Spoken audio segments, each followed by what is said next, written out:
लोग जो है चोट इतनी बड़ी करने वाले हैं वोट के तहत कि योगी सरकार जो कहते थे कि पश्चिम से शुरू होती है इसकी सरकार बनना, पश्चिम में बिल्कुल जीरो मिलेगी। आप 3-3 दिन तक ट्रैक्टर ट्रॉली लेकर के जो है लाइन में लगे रहे, कहीं नंबर नहीं आ रहा था, कोई व्यवस्था वहाँ नहीं थी। कभी कह देते थे हमारे पास बोरियां नहीं है, कभी कह देते थे आपका ऑनलाइन नहीं हुआ।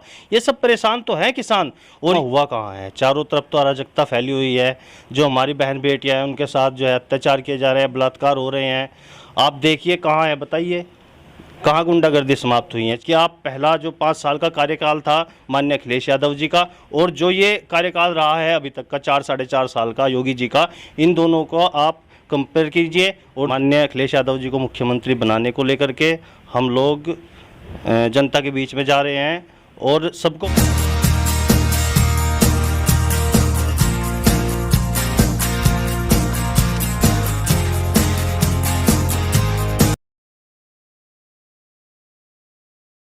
स्वागत है आप सभी का जीटीवी इंडिया न्यूज पर। आज हमारे साथ मौजूद हैं युवा रक्षक दल के राष्ट्रीय अध्यक्ष और समाजवादी पार्टी युवजन सभा के प्रदेश सचिव धर्मवीर खटाना जी। स्वागत है सर आपका जीटीवी इंडिया न्यूज पर। धन्यवाद जी। खटाना जी, 2022 का विधानसभा चुनाव नज़दीक है। आप भी समाजवादी पार्टी में अभी शामिल हुए, उसके बाद आपको समाजवादी पार्टी ने प्रदेश स्तर पर जिम्मेदारी दी है, प्रदेश सचिव आपको अपनी युवजन सभा का बनाया है।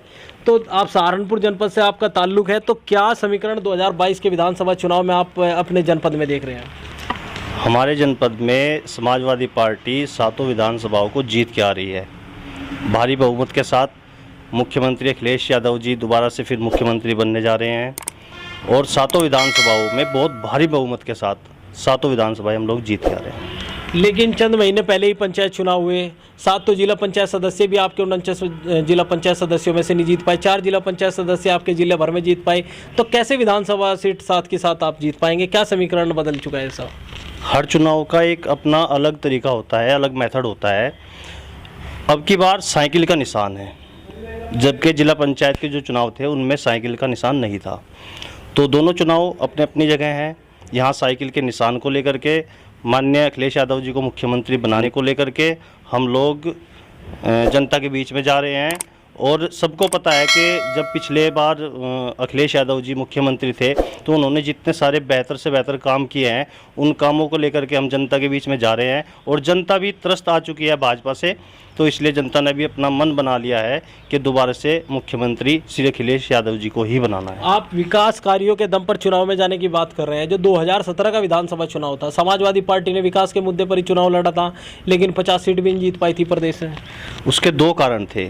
पहला कारण तो था वहाँ पर झूठ बोला गया था माननीय मोदी जी के द्वारा। उन्होंने बहकाया था कि हम 2-2 करोड़ जो हैं हर वर्ष नौकरियां देंगे, जबकि नौकरियां देने के बजाय उन्होंने नौकरियां लेने का काम किया है।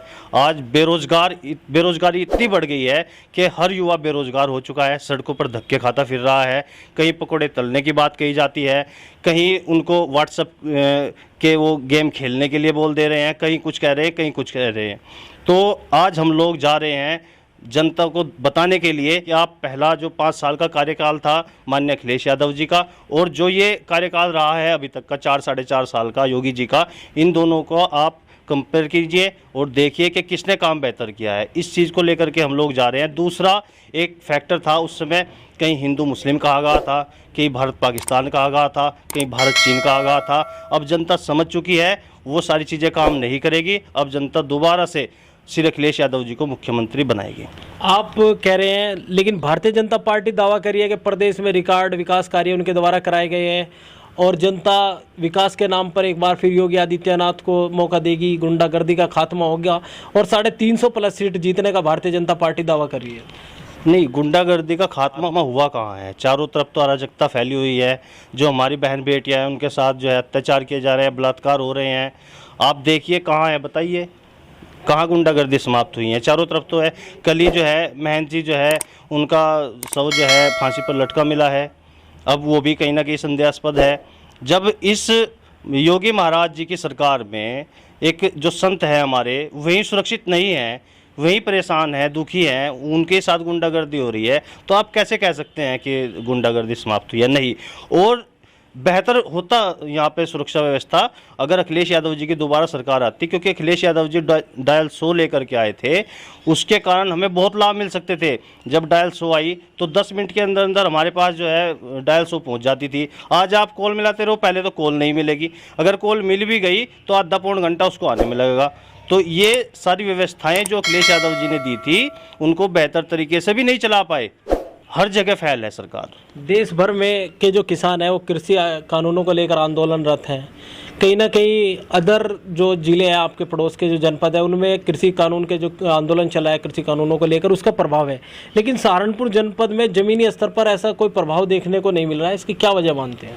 नहीं, ज़मीनी स्तर पर भी है। यहाँ पे आप देखते, जब अभी धान की फसल है अभी कट रही है, जो साठी थी वो भी ऐसे ही नहीं बिक पा रही है। लोग ऐसे ही जो है फिर रहे हैं कहीं जा कर के।